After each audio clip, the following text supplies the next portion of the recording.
Assalamualaikum warahmatullahi wabarakatuh. Anak-anak, hari ini kita akan belajar klasifikasi makhluk hidup bersama saya Mahfudzoh SPD. Sebelum belajar, marilah kita berdoa dulu. Bismillahirrahmanirrahim. Raditu billahi robba wa bil islami dina wa bi Muhammadin nabiyya wa rasula. Rabbi zidni ilma warzuqni fahma birahmatika ya arhamar rahimin.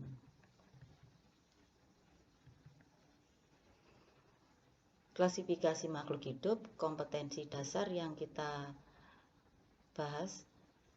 Yang pertama itu 3.3 menjelaskan prinsip-prinsip klasifikasi makhluk hidup dalam 5 kingdom.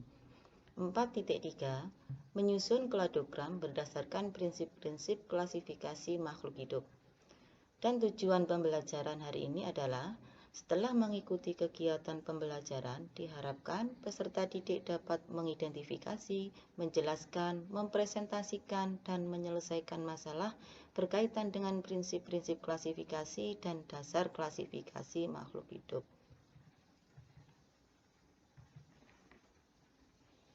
Apabila kita hendak mempelajari suatu tumbuhan atau hewan sebagai objek studi, tentu Anda harus mengetahui hewan atau tumbuhan yang dimaksud.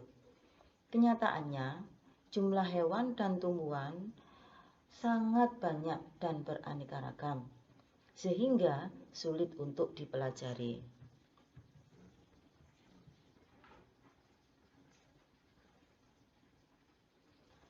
Keanekaragaman makhluk hidup yang melimpah sangat sulit dipelajari.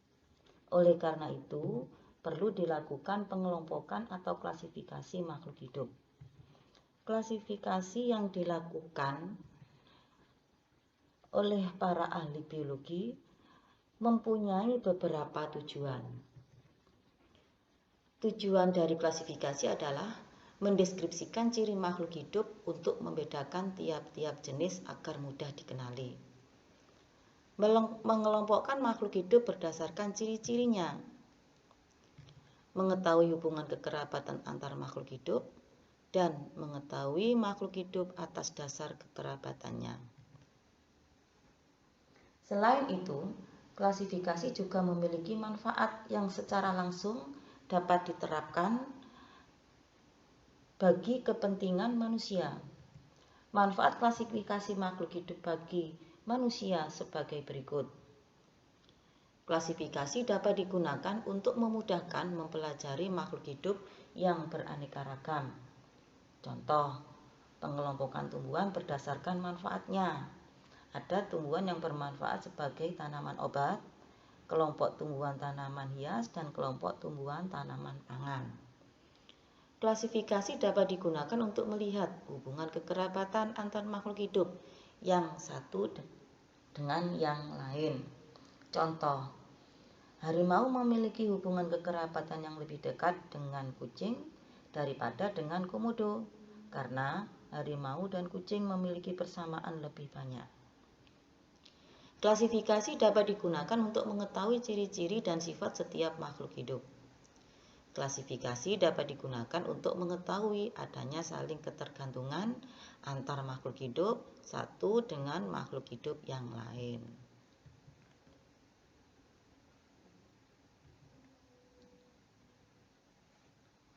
Sistem klasifikasi makhluk hidup terus berkembang sejalan dengan perkembangan ilmu pengetahuan, khususnya taksonomi. Saat ini diketahui terdapat tiga sistem klasifikasi, yaitu klasifikasi makhluk hidup, sistem artifisial, sistem alami, dan sistem filogenetik.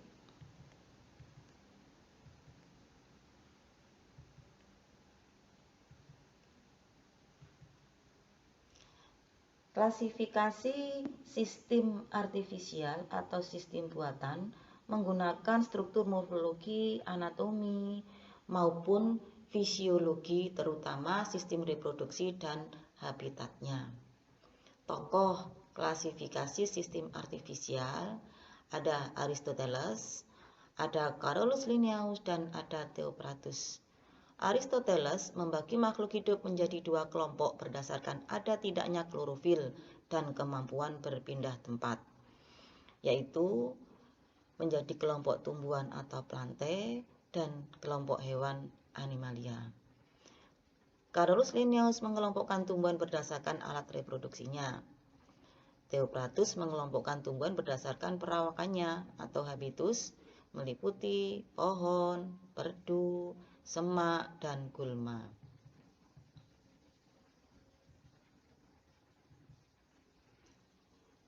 Klasifikasi sistem alami. Perintis dari klasifikasi sistem alami adalah Michael Adams dan Jean-Baptiste Lamarck. Sistem ini menghendaki terbentuknya kelompok-kelompok takson yang alami. Artinya, anggota-anggota yang membentuk unit takson terjadi secara alamiah atau sewajarnya, seperti yang dikehendaki oleh alam. Sistem ini menggunakan dasar persamaan dan perbedaan morfologi atau bentuk luar tubuh secara alami atau wajar. Contoh, pengelompokan berdasarkan cara geraknya. Ada hewan berkaki, hewan bersayap, ada hewan bersirip.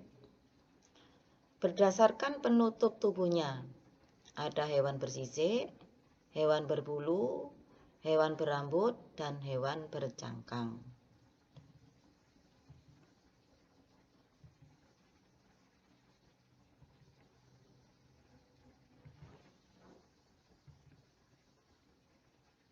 Klasifikasi filogenetik. Klasifikasi ini atau klasifikasi sistem filogenetik disusun berdasarkan jauh dekatnya hubungan kekerabatan antar takson yang satu dengan takson yang lain. Selain mencerminkan persamaan dan perbedaan sifat morfologi, anatomi, serta fisiologinya, sistem ini juga menjelaskan bahwa semua makhluk hidup memiliki kesamaan molekul dan biokimia, tetapi berbeda-beda dalam bentuk, susunan, dan fungsinya pada setiap makhluk hidup. Perkembangan sistem klasifikasi yang pernah diperkenalkan oleh para ahli taksonomi ada sistem 2 kingdom, 3 kingdom, 4 kingdom, 5 kingdom, dan 6 kingdom.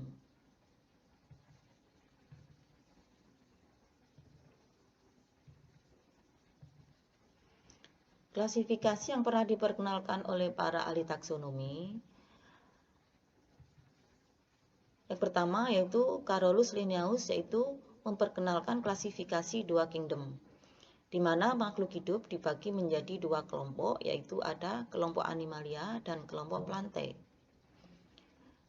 Ernst Haeckel, klasifikasi 3 kingdom, yaitu animalia, plantae, dan protista. Herbert Copeland dibagi menjadi sistem 4 kingdom, yaitu animalia, plantae, protista, monera. Robert Whittaker, sistem 5 kingdom, animalia, plantae, monera, protista, dan fungi. Catwoods membagi menjadi sistem 6 kingdom, Eubacteria, Archaebacteria, protista, fungi, animalia, dan plantae. Sistem kladistika. Dalam kegiatan pengelompokan makhluk hidup dapat digunakan metode pendekatan sistematika yang disebut kladistika. Pengelompokan makhluk hidup ini dilakukan dengan menggunakan karakter derivat yang dimiliki. Ini adalah karakter. Dengan menggunakan metode ini, spesies makhluk hidup ditempatkan dalam kelompok yang disebut klad. Ini adalah klad. Data kladistika dapat disajikan dalam bentuk kladogram. Ini kladogram. Kladogram ini berfungsi untuk membantu dalam menganalisis hubungan kekerabatan makhluk hidup. Berikut ini disajikan analisis karakter derivat beberapa hewan beserta kladogramnya.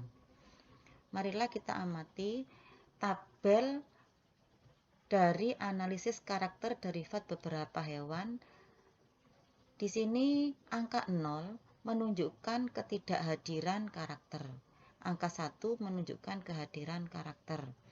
Dapat kita lihat Lancet.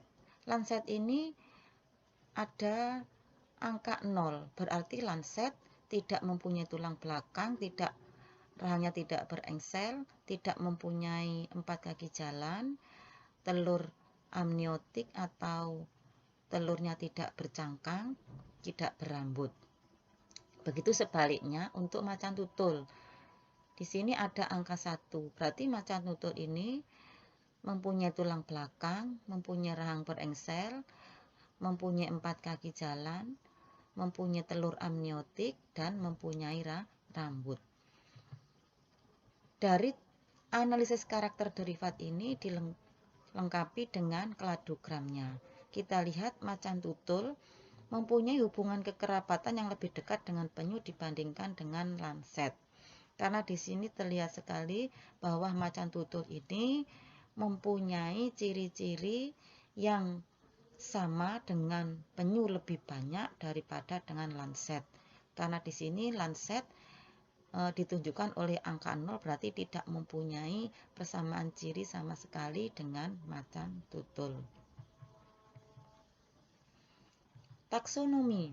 Taksonomi adalah pengelompokan makhluk hidup berdasarkan hierarki atau tingkatan tertentu.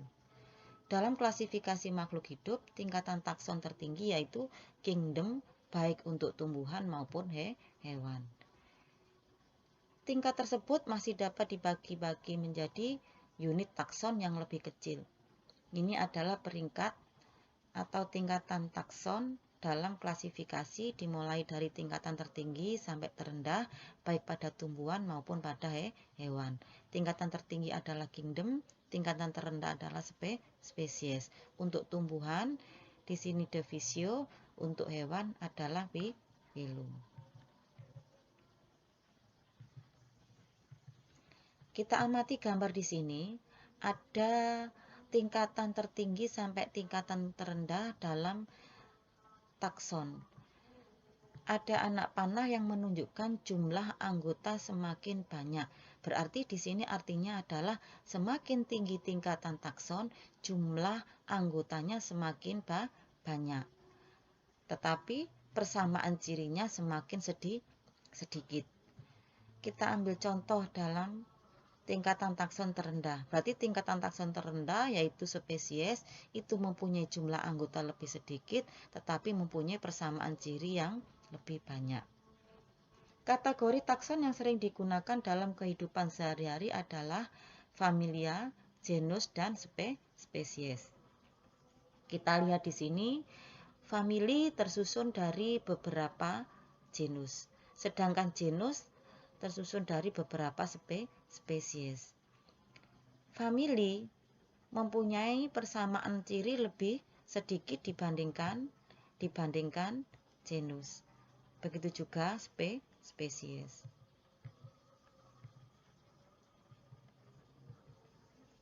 Pemberian nama ilmiah disebut dengan binomial nomenklatur. Artinya, pemberian nama makhluk hidup dengan menggunakan dua kata.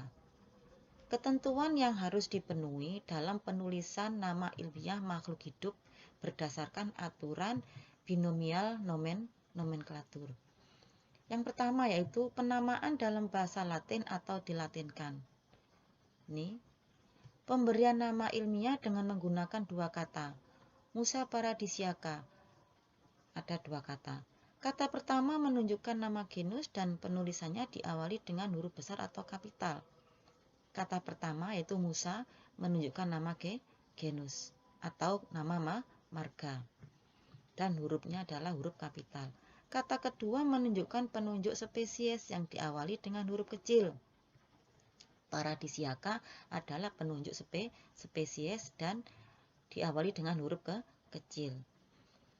Setiap nama spesies atau jenis ditulis dengan huruf cetak miring atau di garis bawah terpisah.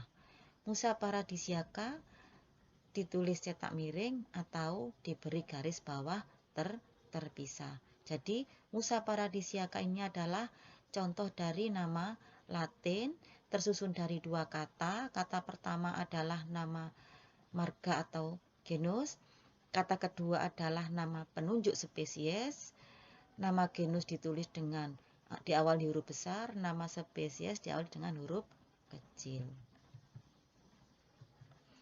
Apa alasan penggunaan nama ilmiah atau nama latin? Tidak ada kekeliruan dalam mengidentifikasi makhluk hidup. Nama ilmiah atau latin jarang berubah. Nama ilmiah ditulis dengan bahasa yang sama di seluruh dunia dan menggunakan bahasa latin yang tidak terlalu berubah.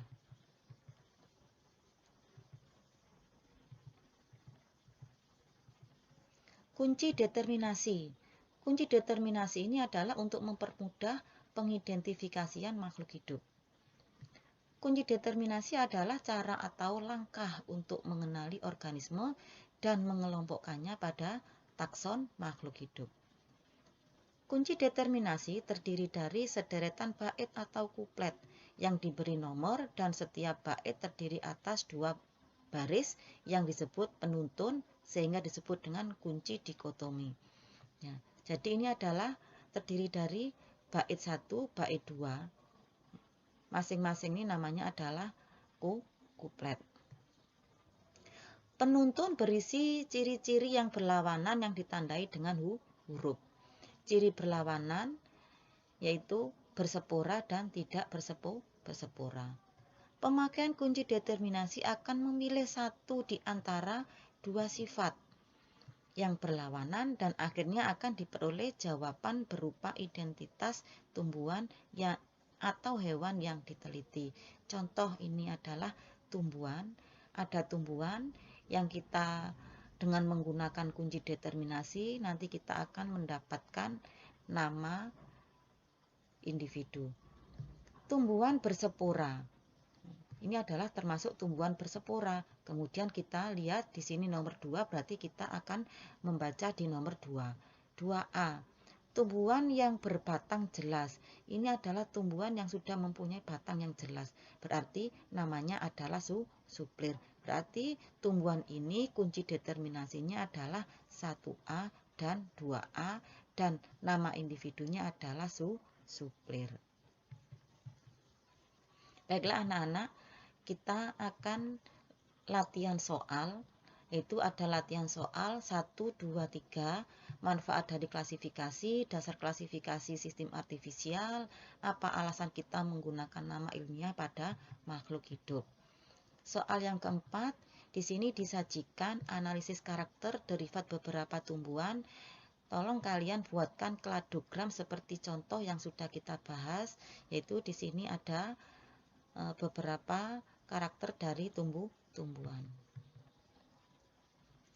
Perhatikan gambar, di sini ada gambar 1 sampai gambar 6. Tolong diidentifikasi nama tumbuhan di samping dengan menggunakan kunci determinasi.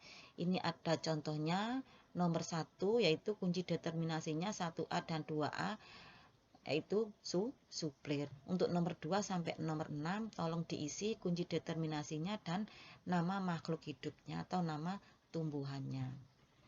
Baiklah anak-anak, pembelajaran hari ini sudah selesai. Kita akhiri dengan doa biar apa yang kita pelajari bisa bermanfaat. Bismillahirrahmanirrahim. Allahumma arinal haqqa haqqa warzuqna ittiba'ah wa arinal batila batila warzuqna ijtinaba. Alhamdulillahirabbil